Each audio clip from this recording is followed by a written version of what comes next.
성도 여러분, 한 주간 평안히 잘 지내셨습니까? 눈이 오고 바람이 세면서 한파가 한반도를 몰아가고 있습니다. 너무 추운 이 계절에 여러분들 건강 잘 챙기시고 감기 들지 않도록 건강 관리를 잘 하셔야 될 것 같습니다. 이성찬 목사의 행복한 성경 이야기 오늘 시작하겠습니다. 출애굽기 13장 17절부터 22절의 말씀입니다. 21절, 22절을 제가 읽어드리겠습니다. 여호와께서 그들 앞에서 가시며 낮에는 구름 기둥으로 그들의 길을 인도하시고 밤에는 불 기둥을 그들에게 비추사 낮이나 밤이나 진행하게 하시니 낮에는 구름 기둥, 밤에는 불 기둥이 백성 앞에서 떠나지 아니하니라. 아멘.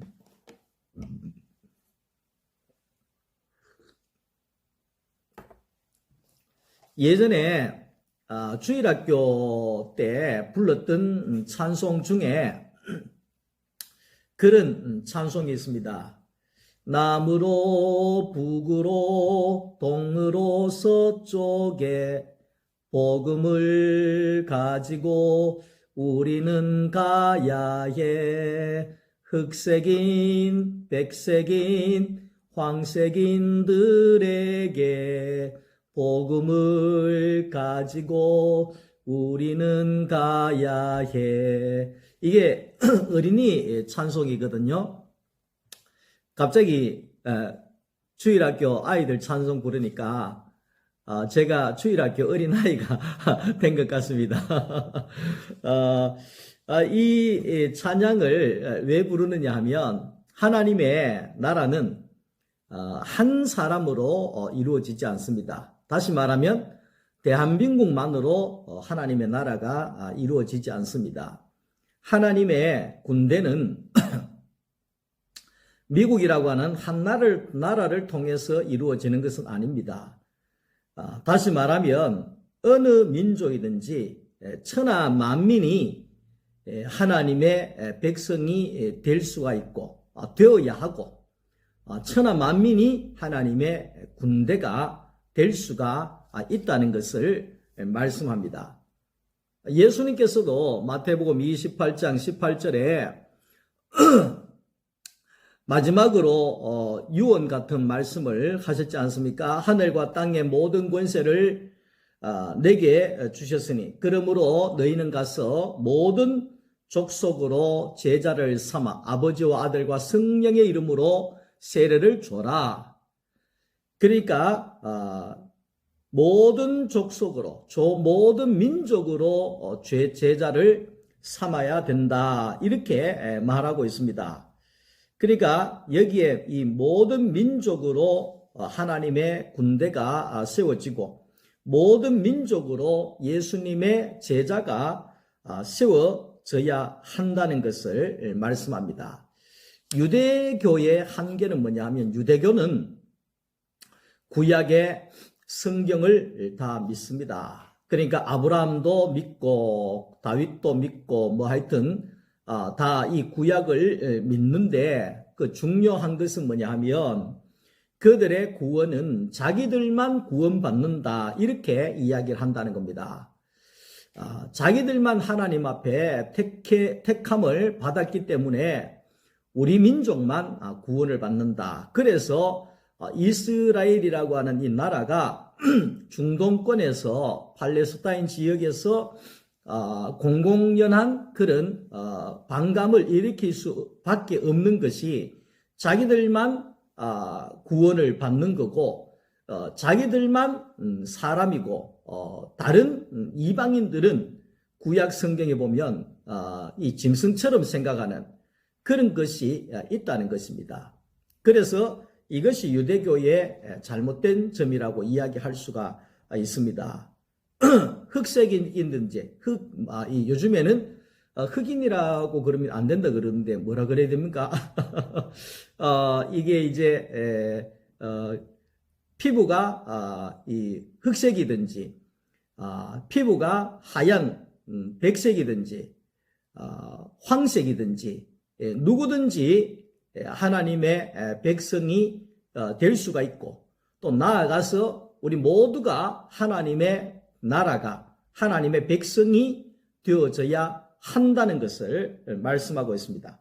창세기 12장 3절에도 하나님이 아브라함을 부르셔서 말씀하시기를 천하 만민이 너를 통하여 복을 얻을 것이다, 이렇게 이야기를 합니다.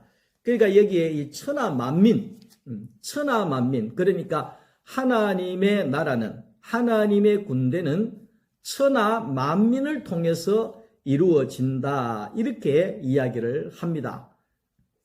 하늘에 태양이 하나이듯이 사람에게 있어서 구원은 예수 그리스도 한 분밖에 없다는 것을 알아야 합니다.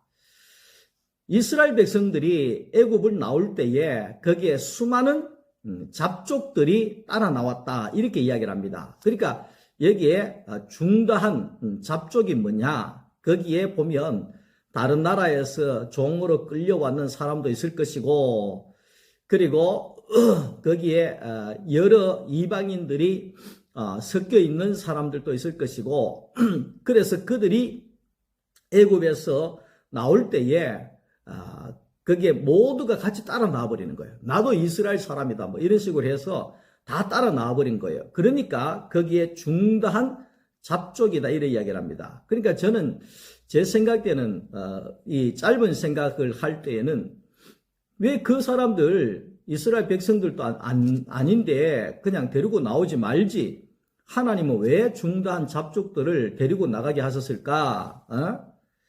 괜히 그 사람들이 따라 나와서 모세와 아론에게 언제든지 대들고 애굽으로 돌아가자 그러고 방해하고 막 그렇게 했는데, 왜 그렇게 하나님은 그들을 그냥 애굽에 던져놔버리고 그냥 이스라엘 백성들만 빼내가 오지, 왜 그들을 데리고 나왔을까, 이렇게 생각을 했을 때가, 짧은 생각을 했을 때가 있었습니다.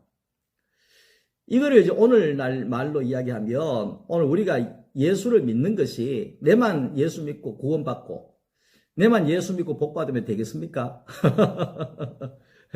근데 우리가 알아야 되는 것은 뭐냐 하면은요, 우리는 애굽의 잡족들을 보면서 이스라엘 백성들이 우리는 하나님이 택한 사람이고 넌 하나님 택한 사람 아니다, 우리는 사람인데 너희는 짐승 같은 존재다, 이런 식으로 생각을 했다고 하면 큰 잘못일 수가 있습니다.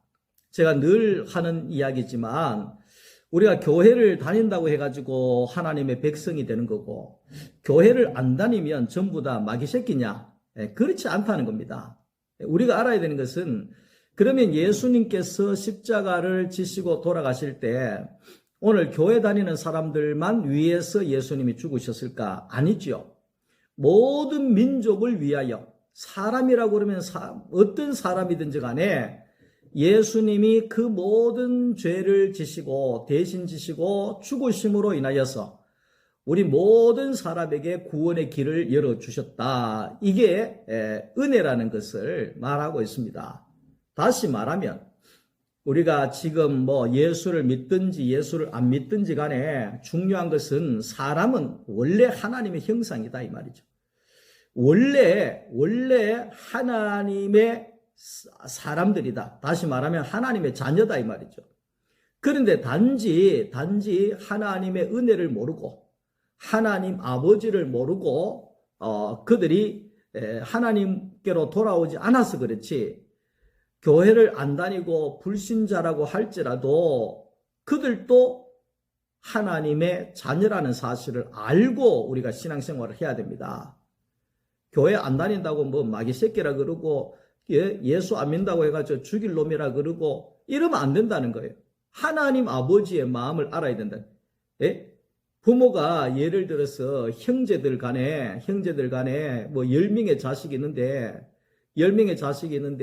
하나의 자녀가 거기에 뭐 말도 안 듣고 집도 나가고 뭐 하여튼 생활도 안 좋고 막 그렇게 한다고 해가지고 저거는 우리 형제 아니다, 저거는 남이다, 뭐 이런 식으로 해서 죽어라 그러고 이러면 부모가 볼 때에 가슴이 얼마나 아프겠습니까? 그러니까 저는 우리 아버지 어머니 돌아가실 때를 보면 부모의 마음이 보이더라고요. 예? 어머니가 돌아가실 때 항상 그런 이야기를 하셨어요. 형제간에 우애 있게 살아라. 내가 없더라도 형제간에 우애 있게 살아라. 이 이야기를 하셨거든요. 그러니까 부모의 마음은 어떻게든지 간에 그 자식들이 서로 사랑하고 서로 도와주고 싸우지 않고 화합하고 살아가는 것이 부모의 마음이죠. 그 하나님 아버지의 마음도 마찬가지입니다. 하나님 아버지의 마음도 마찬가지입니다. 예? 교회를 다닌다고 하나님 자녀고 교회를 안 다니라고 하나님의 자녀가 아닙니까? 예? 안 다녀도 그 사람 하나님의 자녀예요. 몰라서 그렇지. 돌아오지 않아서 그렇지. 깨달지 않아서 그렇지. 성령이 와서 저들을 깨닫게 하지 않아서 그렇지. 그들도 엄연한 하나님의 자녀라는 사실을 우리가 알아야 됩니다. 그래서 하나님께서 잡다한 거기에 잡족들을 데리고 나오게 하신 그 하나님의 마음을 우리가 알아야 됩니다. 이스라엘 백성들이 애굽으로 내려간 것은 결국 먹는 것 때문에 그렇잖아요. 먹고 살려고 애굽으로 내려갔잖아요. 먹고 살려고. 그러니까 먹고 사는 것 때문에 하나님을 떠나고, 먹고 사는 것 때문에 불경건하게 살고, 먹고 사는 것 때문에 거기에 얽매이게 되고, 먹고 사는 것 때문에 그러다가 그 세상에서 결국은 종으로 전락해 버렸다. 이렇게 이야기를 합니다. 오늘 우리들도 마찬가지입니다. 우리가 예수를 믿고 우리가 신앙 가운데 살아가는 것 중에 한 가지는 뭐냐 하면, 문제가 한 가지는 뭐냐 하면 먹고 사는 문제입니다. 먹고 사는 문제. 먹고 사는 문제 때문에 우리가 하나님께로 가까이 가지 못하고, 먹고 사는 문제 때문에 하나님을 떠나고, 먹고 사는 문제 때문에 그렇게 하다가는 결국은 이스라엘 백성들처럼 세상의 종으로 노예로 전락할 수가 있다는 것을 말합니다. 마태복음 4장 4절에 예수님께서는 뭐라고 이야기하느냐 하면, 사람이 떡으로만 살 것이 아니라 하나님의 입에서 나오는 모든 말씀으로 산다. 이렇게 이야기를 합니다. 그러니까 오늘 우리가 먹어야 할 이 양식은 바로 하나님의 말씀을 우리의 양식으로 먹어야 된다. 사랑하는 자인데 영혼이 잘됨 같이 영혼이 잘 안 되면 범사가 안 됩니다. 영혼이 잘 안 되면 거기에 강건함이 없습니다. 쉽게 이야기하면 육신에 건강함이 없습니다. 건강 중에 최고 건강한 것이 뭔지 아십니까? 정신적인 건강입니다. 정신적인 건강. 오늘 신문을 보니까 요즘에는 우울증보다도 더 사람들을 파괴하고 멸망시키는 그 질병 중에 한 가지가 거식증이라고 하는 것이 있답니다. 거식증. 그 거식증이라고 하는 것은 뭐냐 하면, 거기에 내가 쉽게 이야기할게요. 내가 날씬해야 된다 이거예요. 날씬해야 된다. 그래서 음식을 먹지 않고 다이어트하고 막 거기에 음식도 전혀 먹지 않고 날씬한데도 불구하고 계속 뚱뚱하다고 생각하고 거기에 밥도 안 먹고 그러다가 빈혈 걸리다가 거기에 뭐 다른 질병이 오다가 죽는 경우가, 정신적으로 자기가 그렇게 생각하다가 쓰러지는 사람들이 어마어마하게 많다는 거예요. 지금 통계학적으로 제가 통계를 정확하게 안 봤는데 엄청나게 많습니다. 우울증 이런 것만큼이나 많이 있더라고요. 그게 뭡니까?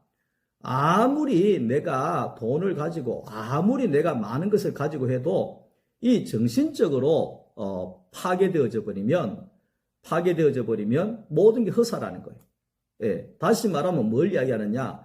먹고 사는 게 문제가 아니라 우리가 먼저 먹어야 할 사람의 양식은 오늘 하나님의 영의 양식, 하나님의 말씀을 우리가 먹어야지만이 육신의 떡을 먹어도 건강할 수 있고 강건할 수 있고 그렇게 우리가 살아갈 수가 있다는 것을 말씀하고 있습니다. 근데 이 순서가 바뀌어져 버리게 되면 오늘 이스라엘 백성들은 순서가 바뀌었잖아요. 아이고, 뭐 하나님 말씀이고 뭐고 그냥 먹고 사는 게 문제다. 그냥. 예? 먹고 살로 내려가 버렸잖아요. 그러니까 그들의 눈에는 먹고 사는 것밖에 안 보여요. 먹고 살기 위해서 저들은 혈안이 되어져서 결국은 돈 하다가 돈의 종이 되어버리고 쾌락하다가 쾌락의 종이 되어버리고 예? 성의 노예가 되어버리고 먹는 것에 식욕의 노예가 되어버리는 그런 사람으로 전락할 수밖에 없다 하는 겁니다. 노예라고 하는 것은 종이라고 하는 것은 매여 버린다 이 말이죠. 예? 뭐 돈 날마다 돈 가는 사람이 있어요. 돈이 있어도 돈이 좀 더 있어야 될 텐데 돈이 없어도 조금 이 정도 돈 있으면 얼마나 좋겠노? 날마다 돈 하는 사람들이 있어요. 그러니까 그것은 결국은 뭐냐 하면 돈에 잘못하면 노예가 될 수가 있습니다. 노예가 될 수 있습니다. 예? 예? 재밌는 것만 날마다 그렇게 하는데 재밌는 거 너무 찾다 보면 재밌는 거에 노예가 될 수 있습니다. 매여 버릴 수가 있다는 겁니다. 쾌락을 너무 좋아하다가 예? 지금 트럼프 대통령이 중국의 그 마약 있잖아요. 펜타놀입니까? 예? 그게 미국으로 들어와서 미국에 연간 한 2만 명 가까이가 그 마약으로 죽는데요. 예? 그러니까 쾌락하다가 완전 쾌락의 종이 돼가지고 자기 몸이 어저께 저녁에 실수로 화장실에 세면실에 들어갔다가 제가 이제 그 밑에 잠옷 바지를 이렇게 입고 갔는데 자꾸만 이게 내려와서 석 이렇게 끌어올렸는데 제가 너무나 우습기도 하고 깜짝 놀란 것이 뭐냐 하면 이게 너무 끄집어 당겨 올려가지고 사람이 이상하게 보이더라고. 그래서 그러면서 이걸 제가 호기심에 이걸 한번 쑥 당겨서 올려가지고 이만큼 올려봤거든요. 그러니까 사람이 완전히 바보처럼 보이더라고요. 뭔 이야기를 하느냐 하면 이 바지라고 하는 것도 하나님이 정해놓으신 허리 요 라인에 딱 가야지만이 보기가 좋아요. 근데 이게 너무 내려가도 추하고 너무 올라가면 바보 같고 그렇다는 거예요. 항상 하나님이 정하신 선이 있다는 거예요. 하나님이 정하신 자리가 있다는 거예요. 그래서 혈압이라고 하는 것도 마찬가지잖아요. 제가 요즘에 혈압 관리를 하고 있거든요. 혈압이라고 하는 것도 120에 80 올라가도 안 되고 내려가도 안 되고 항상 정상적인 자리를 지키는 것이 건강한 사람이 될 수가 있는 것이죠. 자, 그런 것처럼 예수님께서도 이야기하셨습니다. 예수님께서도 너희는 일용할 양식을 위해서 기도해라. 일용할 양식을 주옵시고 이렇게 기도해라. 이 말은 뭐냐 하면 하나님이 주시는 만큼 그것을 감사함으로 은혜로 받아서 살아라. 그것이 축복이다. 이렇게 말할 수가 있습니다. 저는 이제 그 노회나 시찰회나 동기 모임이나 목사님들의 그 모임에 제가 나가게 되면 많은 사람들이 그렇게 이야기를 합니다. 저보고 아주 돈이 많은 목사라고 생각합니다. 여러분들 보기에 제가 돈이 많아 보입니까? 항상 그렇게 이야기를 합니다. 돈이 많은 목사다. 부요한 목사, 부자다. 이 목사는 부자다. 이렇게 이야기를 합니다. 이번 이제 그 월요일 날 우리 교회에서 이제 목자의 기도회 합니다마는 그 모임에도 목사님들이 항상 저보고 부자랍니다. 그 왜 부자냐 가만히 생각을 해보니까 저나 아내나 어디 가서 그렇게 이제 힘들고 어렵다는 이야기를 절대 하지 않습니다. 항상 하나님이 주신 만큼 주신 것에서 감사하면서 그렇게 살아갑니다. 그렇다고 해가지고 제가 뭐 짠돌이처럼 커피도 한 잔 안 사고 예? 밥도 얻어먹기만 하고 그런 사람이 아니라 저는 최선을 다해서 우리 어머니가 그랬거든요. 목사님에게는 하여튼 제일 좋은 것을 대접하는 그런 분이셨습니다. 그 영향이 저한테도 있어서 제가 밖에 가도 없어도 제가 차도 사고 커피도 사고 밥도 사고 식사를 한 끼를 해도 그냥 커들이 한 것 사지 않고 조금 괜찮은 거로 대접을 하고 되도록이면 이제 좀 이제 깔끔하게 다니기도 하고 돈이 없느니 못 살겠다느니 뭐 힘들다느니 이런 이야기를 하지 않고 항상 이렇게 하나님이 주신 것에서 감사하고 사니까 걱정 없이 보여서 그런지 몰라도 많은 사람들이 저보고 부자랍니다.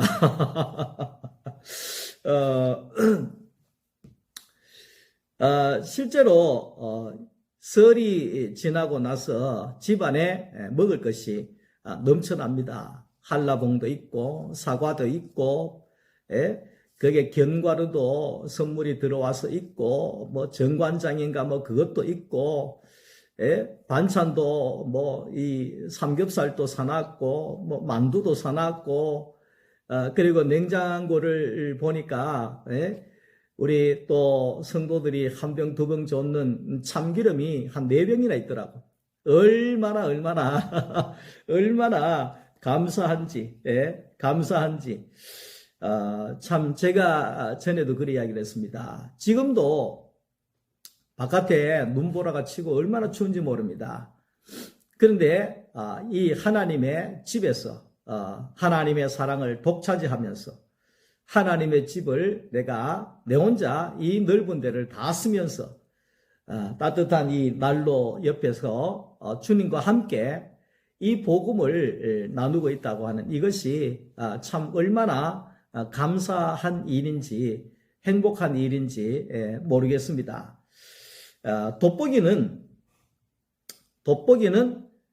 그냥 만지고 놀면 아무것도 일어나지 않습니다. 그러나 저 하늘에 빛나는 태양과 연합이 되도록 딱 초점을 맞추게 되면 바로 연기가 나고 불이 일어나게 되어져 있습니다. 오늘 우리들도 마찬가지입니다. 우리가 무턱대고 교회만 다니다 가지고 우리에게 역사가 일어나지 않습니다. 어린 양이신 예수님에게 초점을 맞춰야지만이 우리에게 구원의 역사가 일어나게 되고 세상의 것이 다 빠져있는 무교병 떡이신 예수를 우리가 양식으로 먹을 때에 오늘 우리에게 영원한 생명이 주어지게 된다. 그 영생이 뭐냐? 영생. 영원히 사는 생명이다. 다시 말하면 생명이 죽지 않고 영원히 산다 이거잖아요. 이거를 가만히 묵상을 해보면 그런 것 같아요. 내 안에 예수로 말미암아서 살아가는 이 과정이 모든 어떤 환경 속에 어떤 시간 속에서도 내가 기쁘고 즐겁고 감사하고 평안하고 안식이 되어지고 이런 삶이 계속해서 펼쳐지게 되어지는 것이 영생이다. 저는 이렇게 생각을 하고 있습니다. 어저께 서울에 우리 막내가 카톡이 와서 아빠 설교가 너무 좋아요 이렇게 했더라고요. 그러니까 이 녀석이 은혜를 입어가지고 원래 자기 아버지 목사 설교는 잘 안 듣잖아요. 근데 이 녀석이 은혜를 받아가지고 아빠 설교를 너무 좋아해요. 그래서 아빠의 그 유튜브의 동영상을 얼마나 많이 보는지 몰라요. 그러면서 친구들한테도 보라고 보내주기도 하고. 근데 그 아빠 설교 중에 이 설교가 너무 좋다는 거예요. 제가 카톡에 배경으로 그 성경 구절을 성경을 찍어가지고 배경 화면으로 올려놨더라고요. 그게 뭐냐면 창세기 21장 6절의 이 말씀이거든요. 하나님께서 이삭에게 복을 주신 내용인데 나로 웃게 하시는 하나님이라 이삭이 그리 고백합니다. 설교 내용이 그거더라고요. 그 이삭이 그렇게 어려움도 많았는데 이삭은 고백하기를 하나님은 나로 웃게 하신다. 하나님은 나로 웃게 하시는 하나님이다. 이렇게 고백을 했다는 것입니다. 우리 하나님은 우리를 눈물 나게 하고 울게 하는 그런 하나님이 아니라 나로 웃게 하시는 하나님이다. 이래 이야기합니다. 다윗은 얼마나 웃고 지냈습니까? 예? 오늘 제가 말씀을 준비하면서 영상을 한번 봤는데 바이올린 이거 하는 사람 있잖아요. 이거 뭔 사람, 바이올린 이거 하는 사람인데 그게 이제 찬양을 막 연주를 하는데 연주하면서 자기 간증을 해요. 박지행가 그래요. 박지행가. 그 너무 은혜가 돼서 내가 구독을 해놨어요. 자주 들으려고. 그런데 그분이 막 웃으면서 막 감사하면서 또 하다가 하나님께서 이렇게 하셨습니다. 우리 하나님은 이런 분입니다. 또 내 주를 가까이 막 이렇게 하더라고요. 그걸 보면서 야, 참 하나님은 저 자매를 웃게 하시는 하나님이시구나. 이렇게 볼 수 있습니다. 다윗이 그랬잖아요. 다윗이 비파를 치면서 하나님 앞에 노래하고 감사하고 하나님이 나를 이렇게 웃게 하시는 하나님입니다. 노래가 뭡니까? 즐거워야 나오는 거잖아요. 기뻐야 나오는 거. 그러니까 다윗은 찬양으로 하나님 앞에 얼마나 웃었는지 모른다는 것입니다. 2025년 새해에도 우리 모든 소망교회 성도 여러분, 이 영상을 보는 모든 성도 여러분의 모든 삶에 하나님이 여러분들을 웃게 하시기를 주님의 이름으로 축복합니다. 하나님은 이스라엘 백성들을 출애굽에서 가나안 땅으로 가는 중에 광야로 그들을 이끄셨다. 이래 이야기를 합니다. 왜 광야로 가게 하셨는가? 힘들고 어려운 광야로. 광야는 힘들고 어렵지만 전쟁이 없는 길이었다. 이렇게 이야기를 합니다.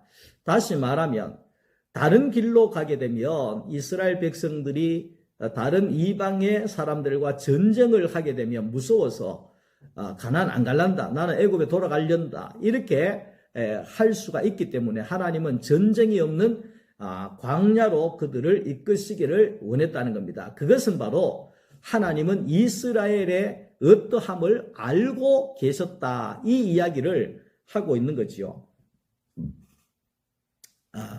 우리 하나님은 그런 겁니다. 하나님은 나보다도 나를 더 아시는 분이 하나님이다. 이렇게 이야기를 하고 있습니다. 그래서 하나님, 저 사람한테는 저렇게 주는데 나는 왜 안 줍니까?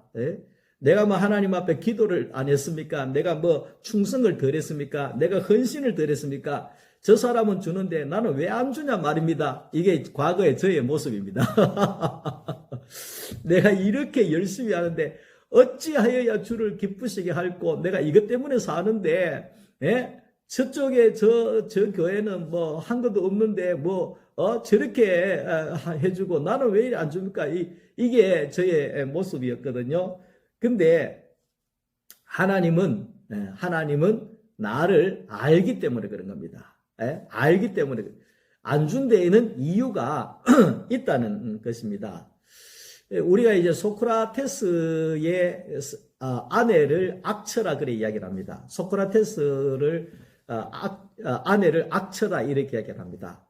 근데 가만히 한번 생각을 해보면 소크라테스에게는 그 아내가 악처가 아니라 정말 현모양처다 이렇게 이야기를 할 수 있죠.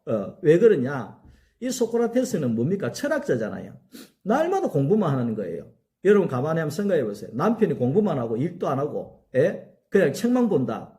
그러면 뭐 넘어가죠. 이거는 이 남자가 돼가지고 일을 해서 가정을 일으켜서 먹여 살려야 되는데 이 가장이 날마다 책만 보고 날마다 길가에서 남하고 토론이나 하고 이렇게 집안에는 먹을 게 하나도 없고 이런데 그러면 그 남편이 어떻게 되겠습니까? 근데 이 소크라테스의 아내는 남편이 일도 안 하고 책만 보고 토론만 하고 그렇게 사니까 밖에 가서 먹을 거를 위해서 일을 하고 자식을 키우고 얼마나 눈물과 땀으로 헌신하며 살았겠어요. 예? 얼마나 그렇게 살았겠어요. 그러니까 만약에 그 아내가 소크라테스의 아내가 없었으면 소크라테스가 될 수도 없고 굶어 죽었을 거예요. 다시 말하면 오늘 우리는 이 내 옷이 저는 제가 이게 몇 년 전에 제 아내가 그 구미에 가서 2월 상품으로 이 옷을 사줬어요. 근데 저는 이 옷이 내 몸에 딱 맞아요. 딱 맞아요. 근데 내 몸에도 딱 맞지만 내 마음에도 딱 맞아요. 너무너무 좋아요. 이 옷이 너무 좋아요. 그래서 이 옷은 아마 오래오래 입을 것 같은 마음이 없잖아 있는 거예요. 무슨 이야기를 하느냐 하면 이 옷이 내게 내 몸에 내 마음에 딱 맞듯이 지금 내게 주신 하나님의 은혜가 내게 딱 맞다 이렇게 살아야 된다는 겁니다. 사도 바울이 고백했던 것처럼 지금 내게 주신 하나님의 은혜가 딱 맞다. 족하다는 만족한다 이런 뜻이잖아요. 남 내 형편이 왜 이러냐? 내 형편이 왜 이러냐? 이게 뭐고? 이게 아니라 이 형편이 딱 맞다. 저는 늘 그래 이야기합니다. 이 소망교회가 내한테는 딱 맞다. 딱 맞다. 내 아내가 내한테 딱 맞는 사람이다. 내 세 딸이 내한테 딱 맞는 딸들이다. 내 두 사위가 내한테 딱 좋은 사위다. 우리의 손자가 내한테 가장 좋은 딱 맞는 손자다. 난 그렇게 생각을 하고 살아가고 있습니다. 이게 복이라는 거죠. 요셉이 죽을 때에 그래 이야기를 합니다. 너희가 하나님의 은혜로 애굽을 나갈 때 내 유고를 가지고 나가라. 그렇게 유언을 합니다. 그래서 창세기 50장 25절을 보면 하나님이 정녕 너희로 권고하시리니 내 유고를 메고 가라. 그러니까 한 50년 가까이 전에 요셉이 죽었는데 그 요셉의 그 사람은 애굽의 총리였잖아요. 그러니까 요셉의 무덤이 이스라엘 백성들에게 엄청난 힘이 된 거죠. 저분이 그래도 이 나라의 통치자 중에 최고였다. 우리는 저 사람의 후손들이다. 이렇게 생각을 하고 자부심과 그걸 가지고 살았다는 겁니다. 그런데 요셉이 죽고 나서 애굽을 나갈 수 있는 길이 열리는 걸 보면서 이스라엘 백성들은 요셉의 그 유고를 통해서 엄청난 믿음과 확신을 가지게 되어진다는 것을 말씀을 하고 있습니다. 그러니까 그 유언이 이루어지기까지 하나님이 일하셨다 이렇게 볼 수 있습니다. 하나님은 우리보다도 앞서 일하시는 분이시다. 하나님은 구름기둥과 불기둥으로 우리를 이끄시는 분이시다. 광야에는 길이 없잖아요. 그래서 하나님께서는 구름기둥으로 길을 여시고 어두운 밤이 연결되잖아요. 불기둥으로 하나님은 길을 비추신 분이시다. 그래서 창세기 26장 26절에 이삭이 블레셋 사람들이 못 살게 하잖아요. 그럴 때에 이 이스라엘 백성 그 블레셋 사람들이 우물도 뺐고 농사도 뺐고 이것도 뺐고 저것도 뺐고 이삭이 계속 도망을 다니면서 농사를 짓는데도 하나님이 은혜를 주시사 100배의 소득을 거두겠다. 100배로 열매 맺게 했다. 그래서 블레셋 사람들이 이 이삭 앞에 굴복을 하게 됩니다. 왜? 저 사람은 하나님이 함께하는 사람이야. 그 애굽의 바로 왕이 모세와 아론 앞에 굴복하는 것처럼 즉 너희들은 하나님이 함께하는 백성이야. 이 블레셋 사람들이 이삭을 보면서 저 이삭은 하나님이 함께하는 사람이야. 하나님이 복을 주는 사람이야. 우리가 저 사람에게 좋게 지내야 우리도 복을 받을 수가 있겠구나. 이런 존재가 되어졌다 하는 것을 말씀하고 있습니다. 이런 것을 보면서 하나님은 우리 앞서 우리를 통해서 미리 일하시는 하나님이신 것을 우리가 볼 수 있습니다. 오늘도 우리는 하나님이 여러분들을 통하여 일하고 계십니다.